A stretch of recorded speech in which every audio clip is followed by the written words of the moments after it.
remember how Pharaoh, the king of Egypt, ordered for his troops to kill the male children of God's people?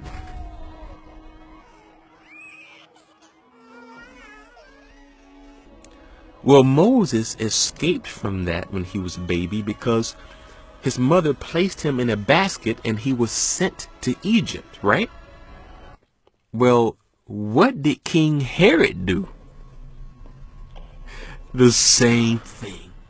He, just like the Pharaoh, he also had a decree to kill the male children when Jesus was a baby.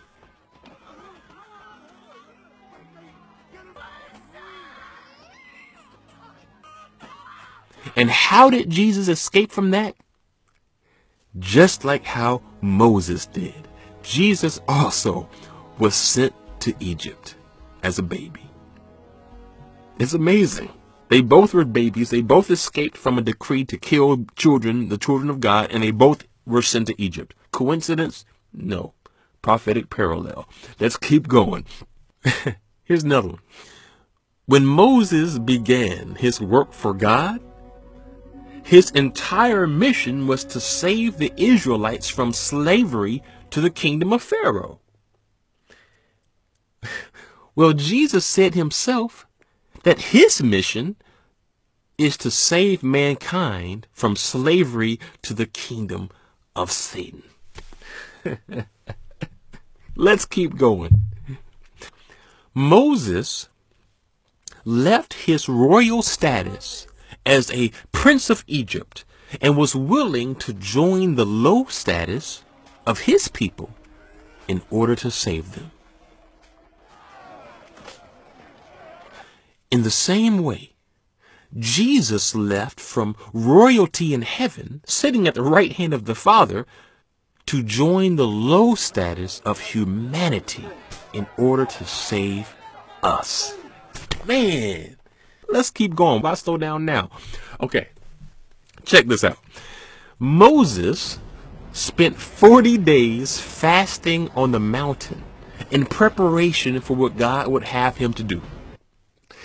Jesus also spent 40 days fasting in the wilderness on the mountains to prepare for what God would have him to do. It's all a parallel, man. Okay, now, this is big. I'm about to share another one. This is huge. Follow me here, okay? So, Moses performed signs and wonders, and the people believed in him because of it.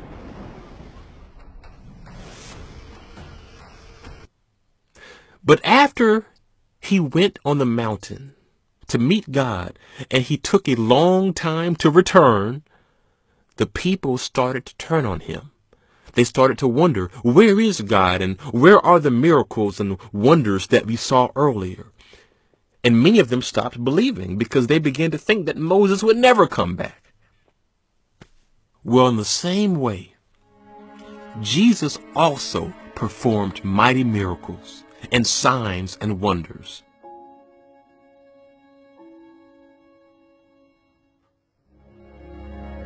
And when he was resurrected, he went up to Mount Zion at the right hand of God.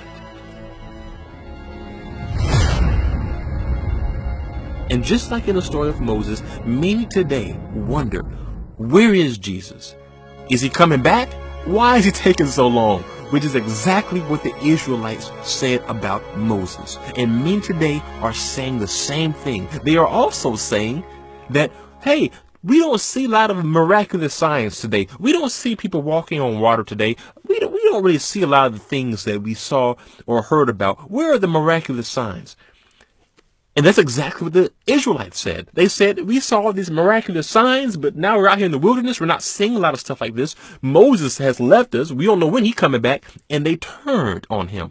In the same way, Jesus said that the wicked generation before his return would say the same thing. They would say, where's his return? And they would say, we want to see signs. We want to see wonders.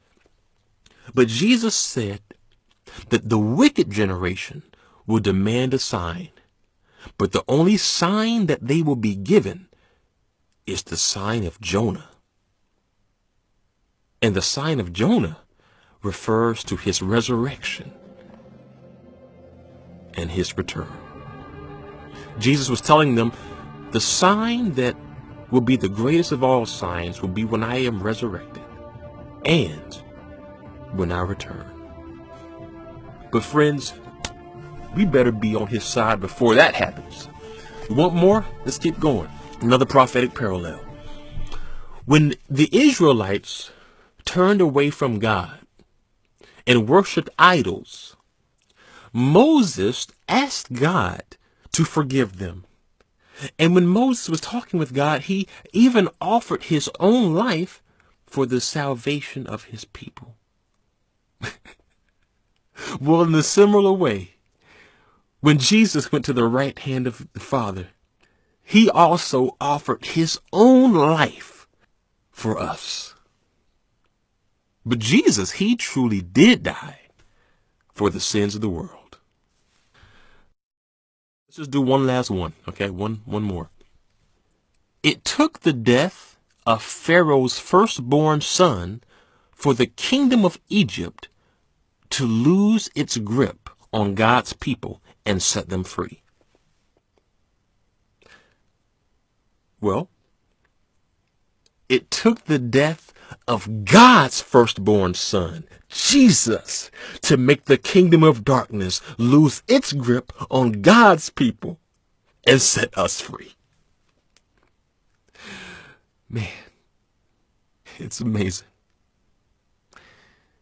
The story of Moses foretold that it would be the loss of a firstborn son that would lead to the freedom of God's people.